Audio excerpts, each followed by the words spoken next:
À la fin de la Seconde Guerre mondiale, en 1945, le célèbre institut de sondage IFOP pose cette simple question aux Français d'alors. Quel est, selon vous, le pays qui a le plus contribué à la chute de l'Allemagne nazie? Pour 57% des personnes interrogées, ça ne fait aucun doute, il s'agit de l'URSS. 20% d'entre elles mentionnent le rôle fondamental des États-Unis. Alors ce qui est intéressant avec ce sondage, c'est qu'il a été renouvelé en 2015. L'Institut de sondage IFOP a posé à nouveau cette question. Quel est, selon vous, le pays qui a joué un rôle fondamental dans la chute de l'Allemagne nazie? Et les réponses sont intéressantes puisque les chiffres sont quasiment inversés. Pour 54% des personnes interrogées, il s'agit des États-Unis. 23% restent sur le rôle important et déterminant de l'URSS dans la chute de l'Allemagne nazie. Alors qu'est-ce qui s'est produit entre ces deux dates? Eh bien tout simplement plus de 200 productions américaines, 200 productions hollywoodiennes qui ont inondé le territoire français par l'intermédiaire du grand écran et du petit écran également, avec le rôle de la télévision. Alors, de là à dire qu'on a affaire à une grande entreprise de propagande, ça serait évidemment du complotisme, sauf que on sait qu'historiquement, à la fin de la Seconde Guerre mondiale, dans le package qui arrive en Europe, le fameux plan Marshall, la valise de billets et la valise de dollars américains qui inondent finalement le territoire européen pour la reconstruction, eh bien vient une négociation annexe qui s'accompagne effectivement de cette fameuse valise.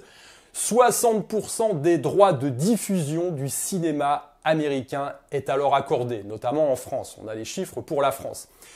Et on connaît l'histoire, on connaît la suite, effectivement, c'est là le déversement de la culture américaine qui a imprégné complètement ces années-là à la fin de la Seconde Guerre mondiale. Alors c'était prévu, c'était avoué, évidemment, parce que le but c'était de défendre la démocratie, le but c'était de lutter contre le communisme.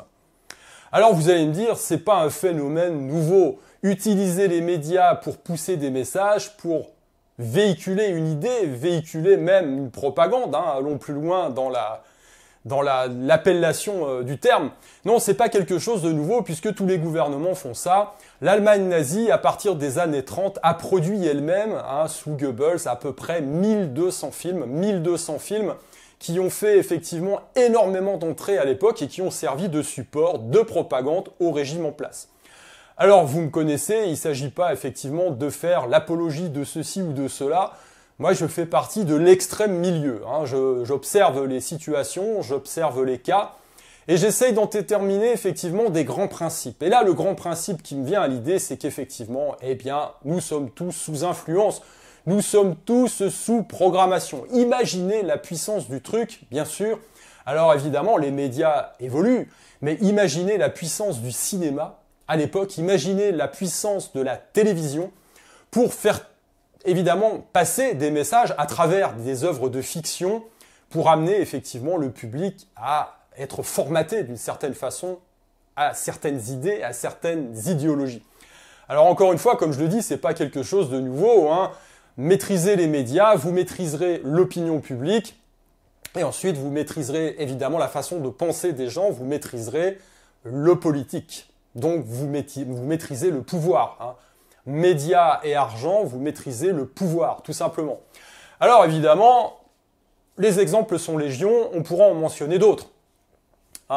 Il y a effectivement cette fameuse série américaine, 24 heures chrono, qui dans les années 2000 a inondé encore une fois les écrans américains, 45 millions de personnes scotchées à leur petit écran pour regarder cette série policière. Et ce qui est intéressant, c'est qu'à l'époque, le président américain, était présenté comme un homme noir. En 2008, élection américaine, Barack Obama est élu. Est-ce qu'il y aurait une petite corrélation, une infime corrélation entre le fait de préparer les esprits américains à voir occuper la magistrature suprême aux US par une personnalité de couleur, un homme noir en l'occurrence, et l'arrivée au pouvoir de Barack Obama qui aurait été finalement un peu facilitée puisqu'il y aurait une préparation psychologique avant l'échéance, avant l'élection. La question reste posée. Si je m'en fie à mon expérience personnelle, je me rappelle, moi, personnellement, encore une fois, l'élection de Jacques Chirac, dans les années 90 ou 95, je crois, qui, à mon sens, a été grandement facilitée par l'image favorable qui a été présenté sur le petit écran à l'époque par les guignols de l'info. Hein, rappelez-vous, manger des pommes. Voilà. Donc c'était une personnalité à l'époque, Chirac, qui n'était pas spécialement apprécié, spécialement aimé, mais qui a été rendu sympathique, grandement sympathique par les guignols de l'info à l'époque, puisqu'effectivement, il était trahi de tous côtés. Ça nous rendait le personnage effectivement jovial, sympathique, et puis un petit peu, on va dire, il était deuxième. En France, on aime bien ça. On n'aime pas les vainqueurs, on aime bien les gens qui sont un peu, qui arrivent toujours deuxième, hein, voilà, ou qui chutent avant d'arriver. Et donc, je pense que ça a grandement facilité, eh bien, son accession au pouvoir. Alors, bien évidemment, quand on observe encore une fois les séries des dernières années, on va voir l'homosexualité de personnalités, on va dire, de héros de fiction, qui est de plus en plus affirmée, une forme de prosélytisme. Donc tout ça est poussé au fur et à mesure par les séries. Alors je ne parle même pas évidemment des dernières productions Netflix où on va voir, où l'histoire est carrément chamboulée. Je veux dire, quand on voit Achille, homme noir, alors que l'on sait par l'intermédiaire d'Homère que c'était un grand blond achéen, on a envie de se marrer. Le problème, c'est que tout est comme ça maintenant. Voilà, vous regardez par exemple Viking, un des grands législateurs scandinaves de l'époque est représenté par une femme noire avec Netflix. Alors ça devient effectivement caricatural, mais il ne faut pas minimiser l'impact que peut avoir effectivement ces œuvres de fiction et de divertissement entre guillemets qui n'en sont pas réellement, qui deviennent des œuvres finalement de propagande qui véhicule des idées et qui prépare petit à petit l'opinion publique à un changement de paradigme, à un changement de morale, à un changement... C'est ce qu'on appelle la fenêtre d'Overton, tout simplement. C'est-à-dire, il y a des choses que vous considériez hors cadre de votre morale, de votre culture, et des us et coutumes de la société à un instant T. Et puis petit à petit, on vous les pousse progressivement, cette fenêtre se déplace, et elles deviennent de l'ordre du possible jusqu'à de l'ordre de l'acceptation, tout simplement. Comme je le disais, il y a 10 ans, on parlait de la théorie du genre et on mettait en avant effectivement des discours ou des textes officiels qui mentionnaient cette théorie du genre. Quand je dis officiel, c'est des textes qui émanaient de l'Assemblée nationale, donc on n'était pas sur du complotisme de base ou du complotisme de café de comptoir, non. Votre question, monsieur, aurait un sens si nous nous apprêtions à introduire une théorie du genre à l'école ou même ailleurs. Mais la théorie du genre n'existe pas. Les gens refusaient ça. Les gens disaient n'importe quoi, qu'est-ce que c'est que ce nouveau truc? Et aujourd'hui, 10 ans après, on s'aperçoit finalement que les programmes scolaires poussent cette idéologie. Les programmes scolaires permettent à des transsexuels d'aller dans les écoles et d'expliquer à des gamins de 3-4 ans, effectivement, des choses qui, à mon sens, ne sont pas du ressort de l'école. Alors, il n'y a évidemment pas que ça. On a des choses qui sont un peu rigolotes. Rappelez-vous la série Star Trek. Beaucoup d'ingénieurs, ultérieurement, se sont inspirés de cette série pour pouvoir proposer des objets qu'on utilise aujourd'hui. Peut-être, effectivement, que le fameux smartphone que tout le monde a dans sa poche et qui sert à communiquer, à faire des FaceTime, par exemple, vient en partie de ce que le capitaine Kirk avait dans sa main pour communiquer avec son équipage. Voilà, il y a effectivement des sujets intéressants à creuser. Alors bien sûr, certains vont me rétorquer que on pousse effectivement le bouchon un peu loin, qu'on fait du complotisme de bas étage. Les derniers événements tendent à prouver finalement que ça n'est pas si idiot que ça n'est pas si démesuré que ce que l'on veut bien le présenter. La nouvelle administration Trump, avec Elon Musk et notamment des documents de Wikileaks qui sont sortis dernièrement, ont montré le rôle délétère de certaines agences américaines dans la propagande et dans le fait de pousser des idées. Alors moi j'appelle ça de la propagande, bien évidemment, puisque les gens ne sont pas au courant. Quand vous n'êtes pas au courant et quand on utilise votre argent pour vous endoctriner, on peut parler effectivement de propagande. Alors on s'aperçoit avec le scandale aux US de l'USAID, par exemple, ces agences de développement à l'extérieur des US, on ne sait pas trop ce qu'ils font. Là, on a effectivement des pistes d'information.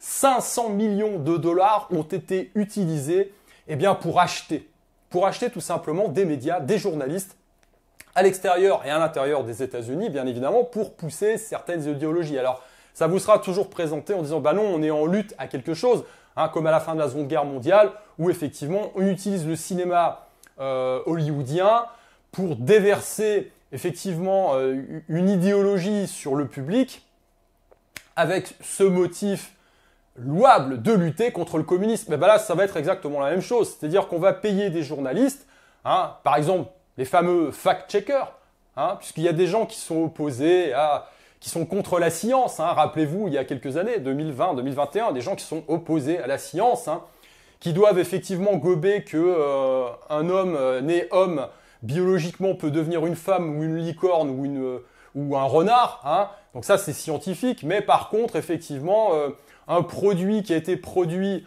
en 3 mois, soi-disant top chrono, sur la base d'une nouvelle technologie génétique et qui est censé vous guérir sans effet secondaire, sans rien d'autre, bah non, ça, c'est scientifique aussi. Donc on est censé croire le consensus scientifique qui va pousser ces deux informations. Bref. Donc effectivement, on a la preuve aujourd'hui de l'ampleur de ce système. Alors c'était avoué à la fin de la Seconde Guerre mondiale, comme je l'ai dit tout à l'heure, hein, avec ces droits de diffusion qui ont été négociés, mais également avec cette histoire de corruption tentaculaire, 500 millions de dollars d'argent du contribuable américain qui ont servi à évidemment soudoyer plus de 4000 médias, hein, tous sous influence. On a plus de 9000 journalistes qui ont été, entre guillemets, éduqués et formatés, donc avec des éléments de langage, avec des idées qu'il faut pousser, des idées qu'il faut défendre. À charge à eux de trouver les arguments pour faire passer, entre guillemets, la pilule. Ça fait quand même plus de 4800 heures d'émissions qui sont concernées. Alors là, on gratte que la surface, à mon avis. Et puis 30 pays évidemment, parmi, alors on peut trouver la France, on peut trouver effectivement tous les pays, tous les grands pays occidentaux, hein, qui sont concernés par effectivement cette grande entreprise de propagande. Voilà, tout simplement. Alors, c'est intéressant parce que, toutes ces informations remettent sur le devant de la scène un fait qui est avéré maintenant, et qui est énorme. Nous sommes tous sous programmation. Alors, ne cherchez pas, on ne peut pas y échapper. On peut juste identifier, entre guillemets, le fait. Je ne parle pas de problème, hein, je parle d'identifier le fait, puisque c'est inhérent au fonctionnement de l'être humain. Et ensuite, tenter de mettre en place des systèmes pour limiter et contrôler cette programmation. Alors là, j'ai mis en lumière une programmation qui est issue du gouvernement, enfin, des organes de pouvoir, puisqu'il s'agit de ça, hein, ça a toujours été le cas dans l'histoire. Aujourd'hui, c'est tentaculaire puisque les moyens sont décuplés. On a vu dans l'histoire contemporaine récente, effectivement, le rôle du cinéma, le rôle de la télévision dans cette forme de propagande. Mais avant, c'était l'écrit, c'était des journaux. Hein, aux US, on le sait bien, par exemple, voilà, les trusts qui se montaient, achetaient aussi les médias. Regardez en France, tous les médias, les grands groupes médias sont achetés par des milliardaires. Le Monde a été financé par Bill Gates, hein, qui lâche des petites enveloppes, effectivement, voilà, et pas que.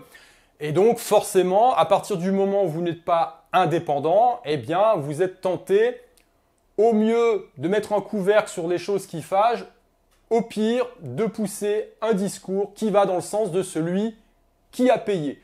Elle est là la réalité. Voilà, la main qui donne est toujours au-dessus de la main qui reçoit. Alors cette programmation, nous allons voir parce qu'elle est multiforme. Comme je l'ai dit, j'ai mis en relief la programmation qui est issue des organes de pouvoir, mais elle n'est pas la seule. Il faut se rendre compte que depuis notre plus jeune âge, nous sommes sous programmation. On fait partie d'une grosse matrice et dans cette matrice, il y a des règles, il y a des us et coutumes, il y a une transmission qui s'opère et qui nous formate, tout simplement. Alors, cette programmation d'origine, elle est issue déjà en premier lieu de l'éducation. Vous êtes formaté par des parents qui sont intégrés dans une société qui possède une forme de morale, des us et coutumes, des façons de faire, et puis, on va dire, des règles sociétales qui vous sont transmises par l'intermédiaire de l'éducation familiale. Il n'y a pas que l'éducation familiale, vous avez encore une fois, on est intégré, c'est une sorte de de poupées gigognes, les poupées russes, vous savez, qui s'imbriquent tout simplement. Donc on a cette programmation liée et véhiculée par les parents, mais vous avez également l'éducation nationale qui est également et qui peut être, donc le système d'éducation mis en place par un État, c'est un système d'éducation qui va véhiculer encore une fois les règles de la société. On le voit aujourd'hui avec cette histoire d'éducation sexuelle qui devient quelque chose de central en France au niveau de l'éducation organisée par les États. Mais à travers l'histoire, on a exactement les mêmes formes d'éducation, de propagande qui se mettent en place. Alors, ça ne va pas être effectivement les mêmes sujets. Lorsque un État était en guerre à une époque, et encore une époque récente, comme je l'ai vécu moi dans ma famille en étant originaire de l'Est de la France, évidemment, on va travailler les gamins au corps, on va travailler l'opinion publique avec des notions de patriotisme, évidemment, orientées contre l'ennemi naturel que l'on veut à terme se taper à nouveau. Donc ça a été le cas avec l'Allemagne, tout simplement, où on avait effectivement de l'autre côté de la frontière le Bosch, qu'on avait déjà avec lequel on s'était déjà tapé quelques années avant, et bon voilà, on préparait un petit peu le terreau pour pouvoir remettre les couverts quelques années ensuite. Donc on a eu les 2 guerres mondiales. Mais ce système de programmation, effectivement, il est en grande partie lié aux structures même de la société. Aux structures même de la société, à la morale, à la religion. Il y a des idées qui sont véhiculées, bien évidemment, par le pouvoir en place et par la religion. Et puis ensuite, vous avez également ce qu'on appelle les biais psychologiques, alors qui sont nourris par le transgénérationnel, encore une fois, puisque c'est véhiculé par l'éducation. Vous êtes élevé par des parents qui ont leur propre pète au casque, qui est lié à ce qu'ils ont connu, ce qu'ils ont vécu, l'expérience qu'ils ont accumulée, qu'ils essayent de vous transmettre. Donc quand je parle d'expérience, c'est évidemment des choses positives, mais des choses qui peuvent être négatives également. Quand vous avez vécu des événements et que vous les avez mal digérés, mal supportés, eh bien vous allez transmettre ça aux enfants. Et ça commence très tôt, puisque ça commence dans le ventre de la mère. Si vous avez une mère qui est angoissée, de la même façon que si elle ingère des polluants, eh bien vous allez être impacté en tant que fœtus, et donc vous serez impacté dans votre vie future. Il en va de même des pollutions, ce que j'appelle des pollutions psychologiques, qui sont véhiculées par l'intermédiaire de la mère. Donc ce que la mère vit, elle le transmet à l'enfant, et vous en héritez ensuite. Voilà. Donc on voit bien qu'on est sous influence H24 finalement, avec effectivement cette construction sociale qui tricote avec la morale, les us et coutumes d'une société à un instant T, qui va effectivement se mélanger avec la morale issue de la religion ou des croyances religieuses. Et puis vous avez cette propagande étatique, cette propagande du pouvoir en place, qui va orienter, organiser et formater les troupes dès le plus jeune âge dans un certain but et dans une certaine mesure, pour un objectif qui très souvent vous échappe. Alors qu'est-ce qu'on fait, nous, dans ce cadre-là? Qu'est-ce que fait le guerrier éternel? Eh bien, tout simplement, la première des choses, c'est la prise de conscience. C'est prendre conscience que, en tant qu'individu, eh bien, on est le produit de tout ça. On est le produit de cette programmation. Alors, il faut savoir démonter. Il faut savoir démonter, effectivement, les us et coutumes de la société dans laquelle on grandit. Et pour faire ça, il faut voir ce qui se passe chez le voisin en se disant qu'effectivement, ce qui a valeur officielle chez nous n'a pas la même valeur chez le voisin. Les façons de faire, le socle moral, le socle entre guillemets civilisationnel peut différer d'un endroit à un autre. Alors l'idée, c'est effectivement, quand on s'aperçoit de cette différence, à terme, le but, c'est de se développer soi-même, donc c'est-à-dire de construire son propre idéal et de construire sa propre base. Si l'on n'adhère pas à tout, eh bien, il faut savoir picorer un petit peu pour pouvoir se reconstruire soi-même. L'idée, c'est effectivement une libération de l'individu. Et c'est pas de former des robots qui seront identiques à un Monsieur Smith, identiques à un autre Monsieur Smith dans la matrice, au service, bien évidemment, de la matrice. Donc, prise de conscience. Voilà, s'apercevoir qu'effectivement, on est dans un bain culturel qui comprend effectivement les us et coutumes, qui comprend la morale et le religieux, qui comprend l'éducation des parents et qui comprend la propagande des pouvoirs en place. Pour ce faire, on regarde ce qui se passe à l'extérieur et on se construit son propre socle. Ça, c'est la première chose. La deuxième chose, c'est de se rendre compte qu'effectivement, l'humain fonctionne sous forme de programmation. Et ça n'est pas forcément négatif. Si je prends l'exemple sportif, je vais me programmer moi-même pour pouvoir obtenir certaines réponses motrices. Si vous voulez apprendre un sport de combat, par exemple, eh bien, vous allez apprendre une forme. Si on prend l'exemple du karaté, qui est un art martial japonais très formel, très formalisé, les gestes à la base sont très stéréotypés, c'est une forme de carcan technique. Et il y a des malentendus qui naissent de ça, puisque beaucoup de gens en restent à cette première degré de lecture. C'est comme si vous étiez tout simplement à l'école, vous apprenez à écrire, vous faites des belles lettres, vous formez vos belles lettres, des beaux mots, puis vous en restez là. Non, le but du jeu, après, c'est pas forcément de bien écrire, à moins que vous ayez envie de faire de la calligraphie. Le but, c'est effectivement d'écrire, c'est de s'exprimer à travers l'écrit. C'est d'écrire un roman, bien évidemment. Voilà. Alors après, si vous l'écrivez avec des belles lettres, c'est encore mieux. Mais c'est toute la différence qu'il peut y avoir entre le fond et la forme. Eh bien, lorsque l'on prend l'exemple des arts martiaux japonais, et notamment du karaté, on a une exécution technique qui est très formelle. Le but du jeu, à un moment donné, c'est de briser ce moule. Quand on pratique un kata, kata, ça veut dire moule. Eh bien, l'idée, c'est à un moment donné de briser ce moule, c'est-à-dire, c'est de libérer sa spontanéité. Pourquoi ? Parce qu'en combat, ce n'est pas des gestes stéréotypés qui vont vous permettre de vous sortir d'une situation.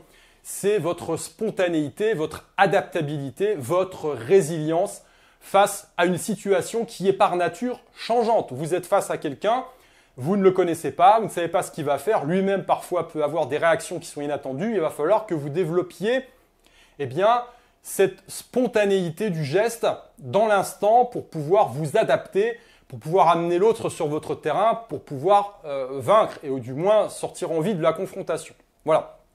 Donc tout ça passe évidemment par une forme de programmation initiale. Et c'est là où ça n'est pas négatif en soi.